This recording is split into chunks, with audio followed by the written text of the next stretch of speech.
各位弟兄姐妹，大家早安，大家平安。感谢主的恩典，让我们来到他面前，要一起来敬拜他，一起来领受上帝的恩典。虽然有风有雨，然而也在当中看见了上帝的恩典。上帝的恩典够我们用，时时与我们同在。不管这世界怎么变化，上帝依然在这当中。我们一起用这首诗歌一起来敬拜，你的恩典够我用。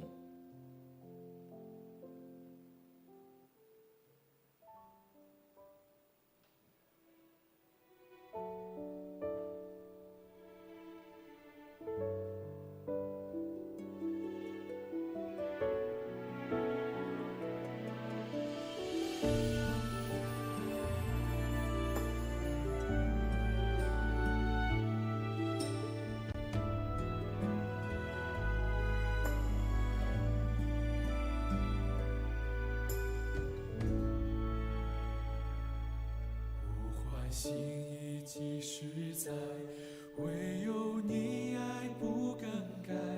每个季节，恩典只有满满。虽然经过水和火，靠着主我就刚强。每时每刻，你与我同在。呼唤心意即实在，唯有你爱不更改。每个季节，恩典只有满满。虽然经过水和火，靠着主我就刚强。每时每刻，你与我同在。你的恩典够我用，能力覆庇我软弱，靠着耶稣的神有得胜。我要唱着你的爱，永恒无尽头的爱，永不离弃，一生常相伴。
现在主，我们感谢你的恩典，当我们来到你面前，我们愿意将自己摆在主你面前。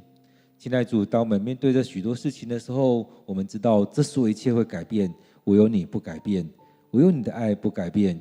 愿你就在我们当中与我们同在，你的恩典够我们用，你的能力复辟我，你帮助我们，让我们在生命当中去经历你。主啊，让我们在当中持续的感谢着你的恩典，持续的经历你的爱。主啊，愿主你就在我们当中光照着我们。主，我们要将今天的聚会恭敬的仰望在主你面前，愿主你与我们同在。献上我们的祷告，都奉靠主耶稣的名，阿们。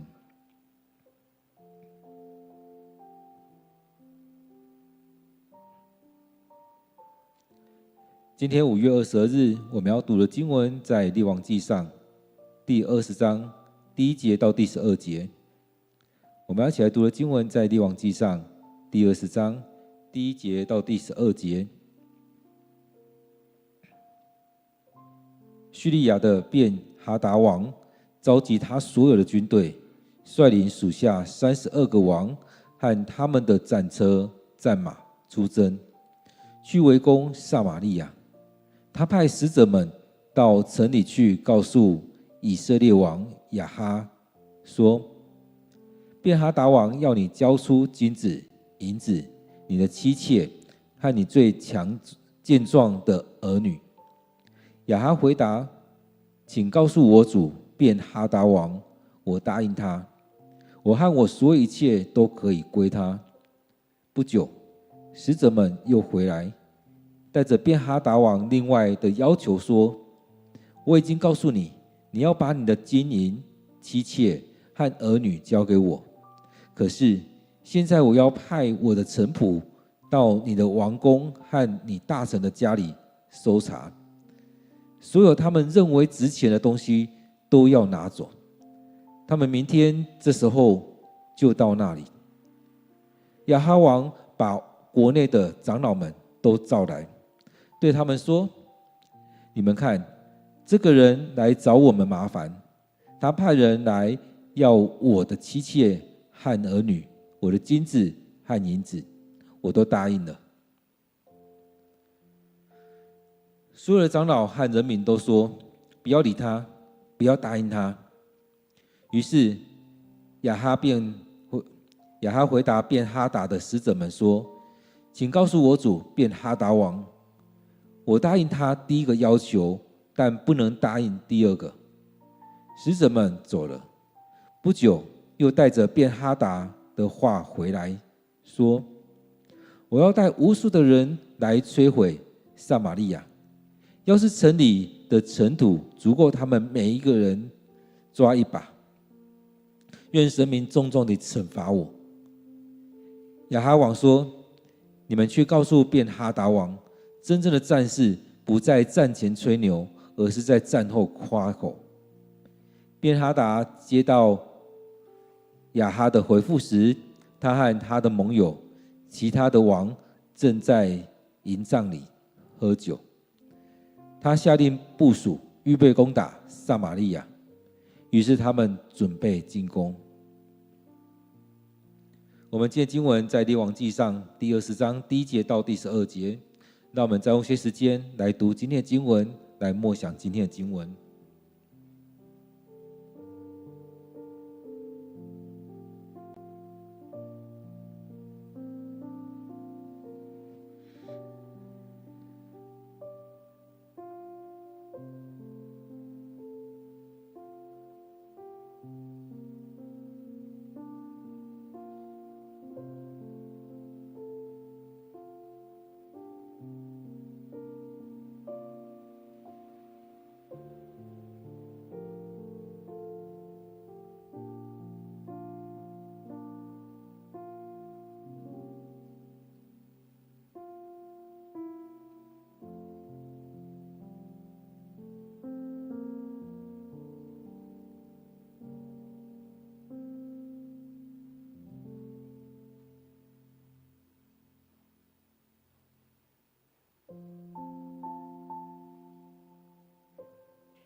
当我们在看今天的经文的时候，不知道有什么样的感受？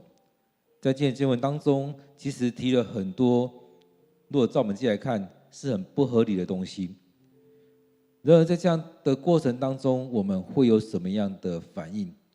是不是有跟亚哈王就是好啊，那你要我就给你，或者会先跟这些大臣一样，觉得不可以给他？所以在这样的过程当中，其实我们也会有一个很纳闷：上帝不是要让以利亚去膏抹叙利亚新的王吗？去膏抹，去拣选新的以色列王，也去找了一个他的新的接班人。所以昨天经文让我们看到说，上帝给以利亚看到一个新的景象。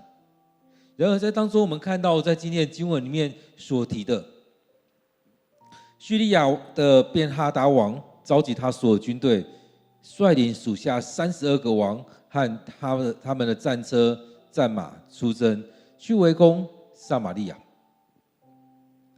在这样的情况当中，会不会觉得好像有一个情境的转变？在所罗门的时候，在他那时候，他这个王国是很强盛的，他统治着以色列，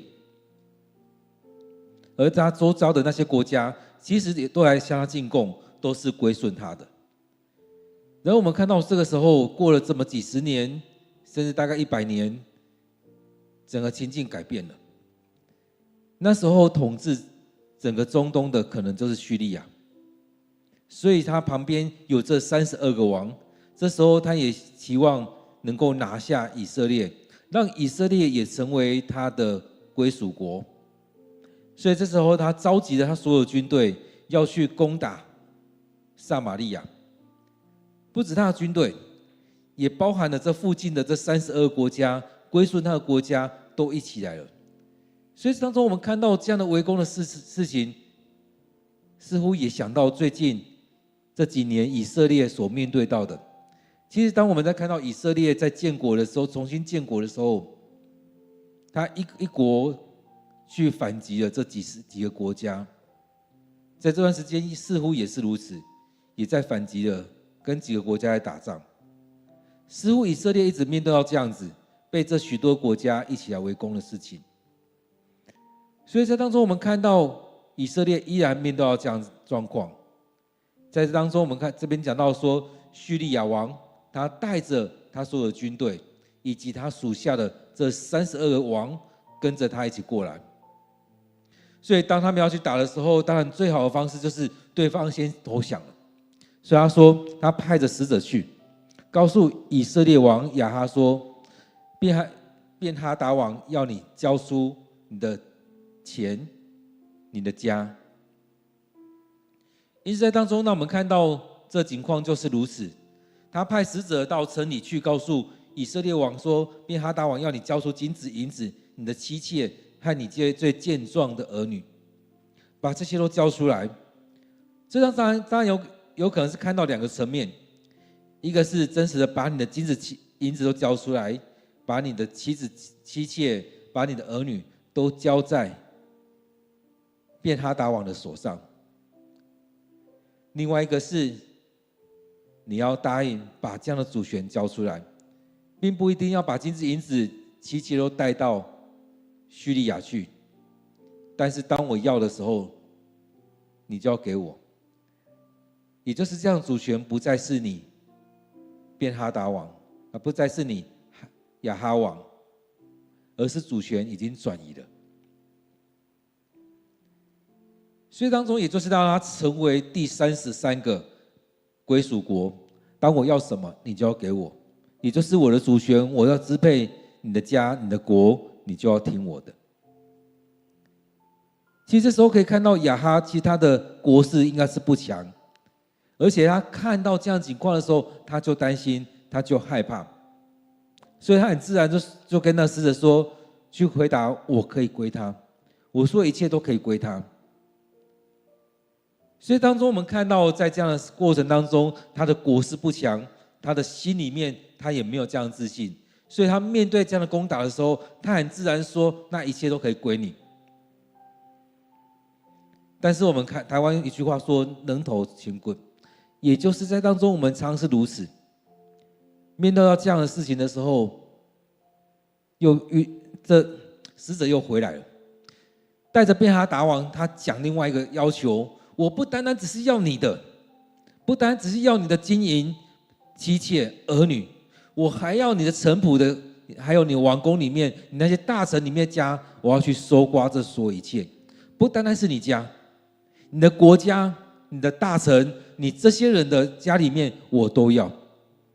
所以当我们看到他的手不单单只是伸到亚哈的家里面去，要到他整个国度里面去，进到他的王宫、他的大臣里面的家里面去搜查，所有一切值钱我都要带走，也就是我的权要进到你的里面去了。不单单在你的身上，在这整个国度，我都要亲自来掌权了。其实在当中有没有发现，这是一个很不合理的状况？你凭什么到我家里面来掌管这一切？这当中或许我们看到亚哈王有一些为难，似乎他有一些为难了。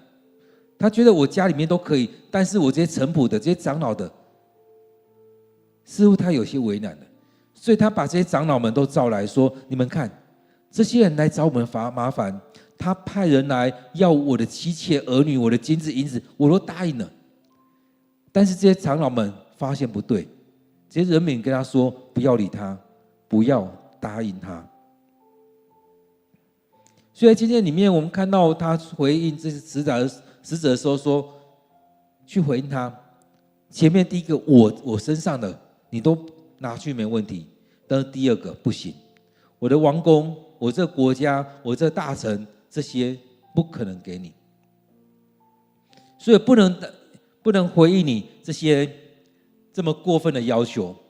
所以当中他讲到说，第一个要求可以，你要我的金子银子、我的妻妾、我的儿子都可以给你，但是我这个国家其他的不能给你。使者走了，但是后来又带着话说：我要带着无数的人来摧毁撒玛利亚，要是城里的尘土足够他们每人抓一把的话，愿神明重重的惩罚我。所以这当中我们看到一步一步这样的对话，在打仗之前，如果能够先恐吓对方，先抓起来的话，那就不用打仗了。所以在这里面我们看到亚哈王说：你不要这边吹牛了，打了之后才知道。所以当中我们看到亚哈王因为人民支持他，所以他讲话更有力。在当中如果真的要打起来，你们都要出来。所以当中也让我们去看到很多我们现实的状况是如何。所以当便哈达王他接到这样回复的时候，他和他的盟友，也就是那32王正在喝酒。所以当中也可以看到，或许他们没有足够的思考，他们就准备进攻了。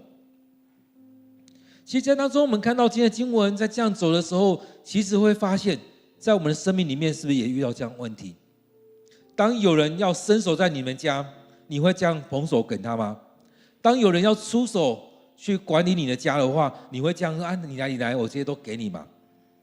当我们看到第一个问题的时候，第一个要求临到的时候，哈达王就这么快的答应他，我们会觉得很惊讶，就这样子吗？但是发现这便哈达王要求第二个的时候，他犹豫了。其实在今天的经文当中也让我们看到，我们现在台湾的实况不也就是如此吗？当这些好像多数人的立委，他们要求要立这样的法，甚至已经通过了，而在当中我们依然有许多人觉得他们做的是对的。真的是对的吗？有没有去思想，他要求你的公司把你所有东西都拿出来给他审查？其实当我们看到有一些网红，或者是有一些公司，你要去跟他说你这东西怎么做的时候，他不会跟你讲。就像是你去一家店，你跟他说你这些佐料、你这些蘸酱怎么做，他会跟你说商业秘密，这是秘密，这是祖传秘方，他不会跟你讲。但是如果这时候这法过了，立委跟你要求说，你把你的祖传秘方怎么调制的都要讲清楚，不然要罚钱，不然要关你。这不也就是便哈达王跟亚哈王的要求吗？如果你的公司人家要求你把你的制程都拿出来，把这些都拿出来，当这些都拿出来的时候，很容易另外一家就盗版就仿冒了。所以当我们在看到这些的时候，也就是这些长老们听到这些的时候，能不生气吗？所以这当中为什么我们要去面对这些？也就是当我们看到经文在讲的时候，你会觉得这些人怎么那么笨，怎么可以这样回应他？这亚哈王怎么会这样回应他？也在当中回来再看，会思考为什么这些长老们会去阻挡这些事情。也就是他们知道，那都给他了，我们的权被支配了，我们没有我们自己了。这当中何尝不是回到一个威权的体制的当中，国家要跟你要什么，你就要给他，不要的话，他可以用各种的方式跟你要。这不就是又回到了五六十年前、60、70年前那个时代了吗？所以当中我们看到了这样的经文的时候，也让我们看到我们的实况也就是如此。我们也面对到这样的事情，当这样的事情在发生的时候，你能不生气吗？当有一个人跟你说，你所有的东西都要给我，我要去了解你内部的所有事情。然而在当中也可以看到，当这样的立委跟你要求这些，然后他去泄密了，他不只是看，不只是了解，他可以拿着这些去卖给其他国家，卖给其他的人，让他自己的人去从事一样的业务，一样的工作。当他能够这样去做的时候，而且他是免责了。在当中也让我们去想到这几年来，有很多的立委似乎也去泄密了，泄露了国家的机密。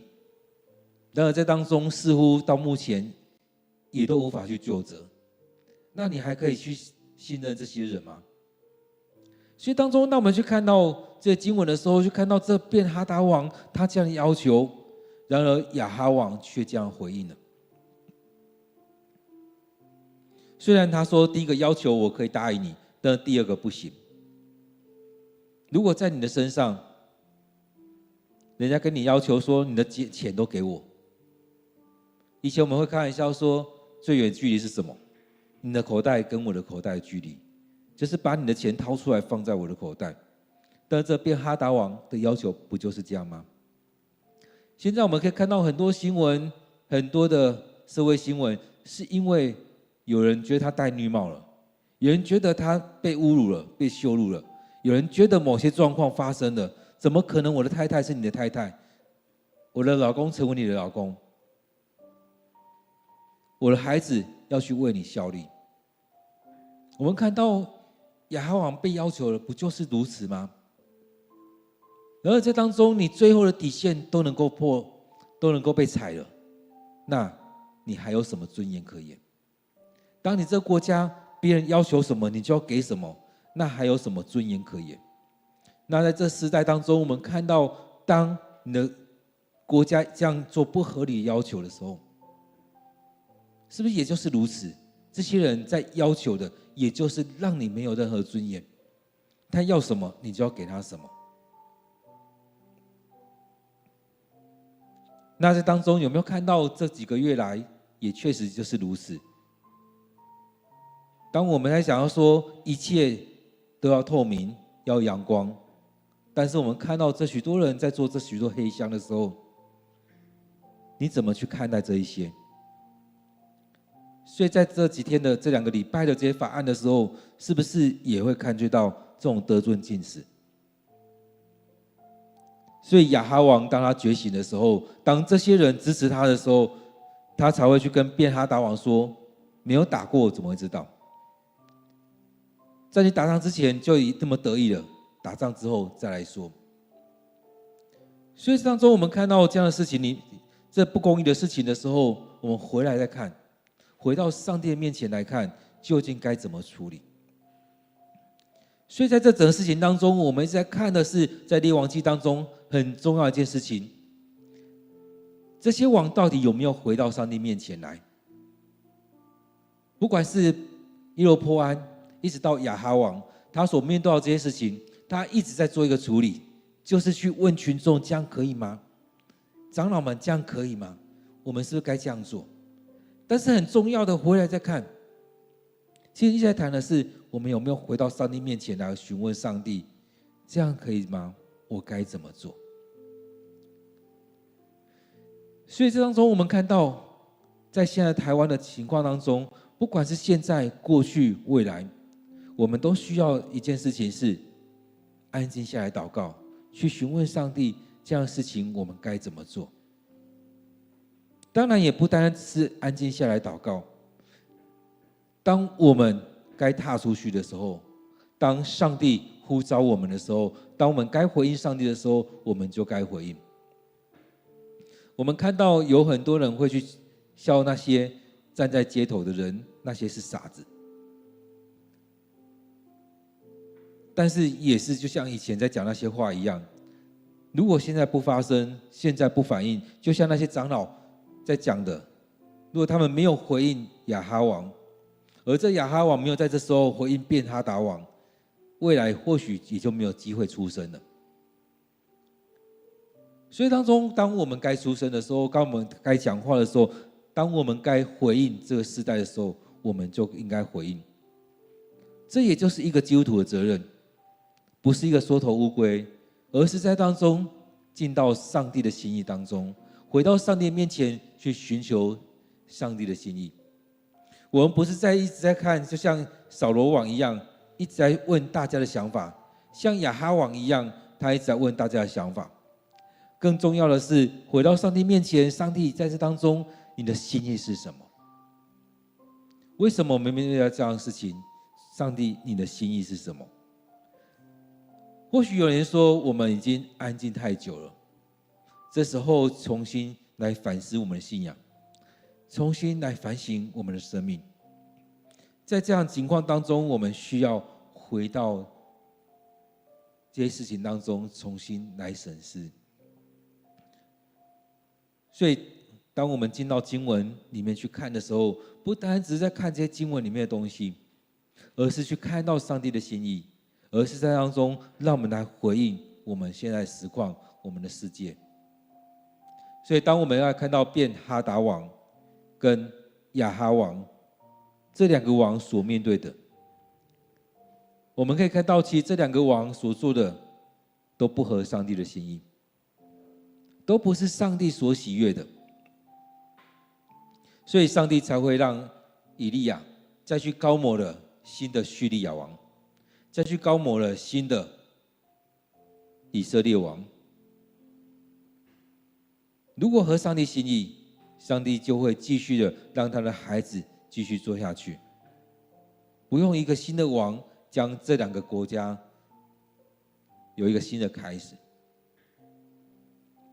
所以当中我们看到，在这情况当中，你看到了什么？在这样情况里面，这新的国度当中，是不是能够带出一个新的气象？然而在这便哈达王在亚哈王的对话当中，有没有看到上帝在当中对你的心意？不是对这世界不冷不热，而是在当中去回应上帝。在这世代当中，这许多错误的事情，我们怎么样让它恢复回来？而且不是照着我们的想法，是回到上帝的心意。在今天经文当中，我们看到亚哈王，他有自己的想法，他有他的害怕，而在当中也看到这些长老们，他们也经历他们的害怕，他们宁愿打仗输了，那我们没话讲，而不是这时候就把所有一切拱手让人。因此在经文里面，让我们看到亚哈王在讲的，没有打过怎么会知道？这边在讲到说，确实需要去面对这一些，并不只是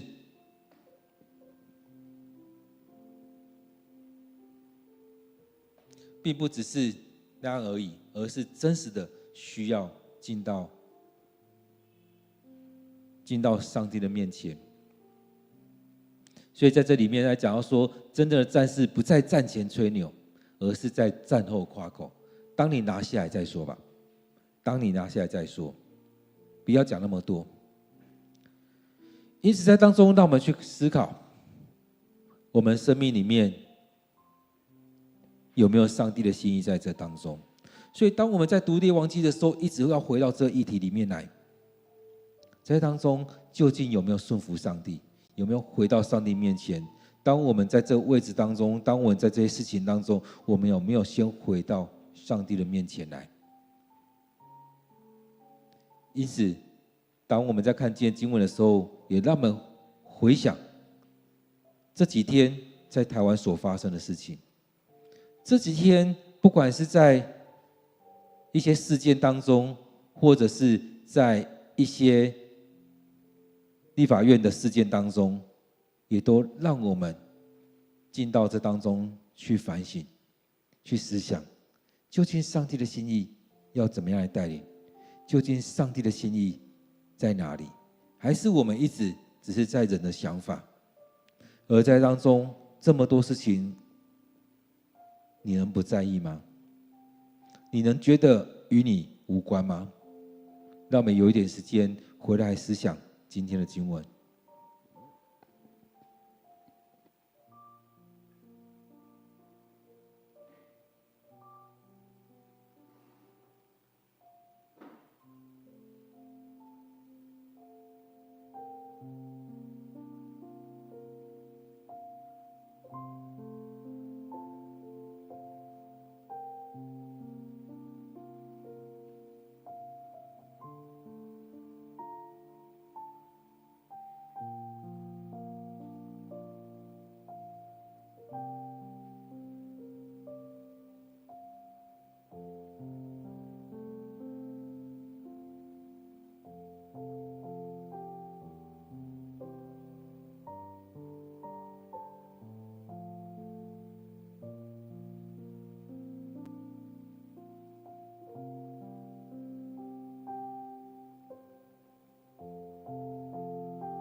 亲爱的主，我们知道在我们生命当中，我们常常在那当中迷失了。我们只沉溺在自己的生命当中，沉溺在自己的享乐当中，也沉溺在自己的担忧、害怕当中。然而主，我们知道真正我们要依靠的是你，不在我们生命当中的这许多事情，而是我们要依靠你，让主你来带领我们，让主你与我们同在。亲爱的主，我们要将这许多事情仰望在主你面前，愿主你帮助我们更加明白圣经里面的教导，更加明白你的心意，也让我们面对到台湾的实况，我们所面对的这许多事情，让我们知道我们该怎么样来回应，让我们知道我们该怎么样来回应这一些，面对到这一些不公义的事情，面对到这些许多错误的事情，或许有许多人还在觉得这不关我的事，然而在当中也让我们真实的进到这当中，主啊，带领我们面对这许多事情，让我们知道该怎么样来处理，该怎么样来处置。主啊，愿主你就在当中来帮助我们，让我们生命有主你的同在。面对到这些事情，不是一直在寻求其他的想法，而是更多的回到主你面前，愿主你与我们说话，愿主你的心意就在我们当中来带领。主啊，恳求你就在我们当中来掌权，让我们不只是在寻求许多的想法，而是在寻求主你的心意。主啊，我们要将我们的教会，将我们的国家都交在主你手中。这许多事情不再只是出于我们的想法，而是更多的回到主你的面前。愿主你与我们同在。主啊，要将今天的聚会仰望在主你手中，恳求你带领着我们，恳求你悦纳我们今天的领受。线上我们祷告都奉靠主耶稣的名，阿们。愿我们每一天都有一段时间来到上帝面前，来领受上帝的恩典，来领受上帝的祝福。愿上帝赐福你。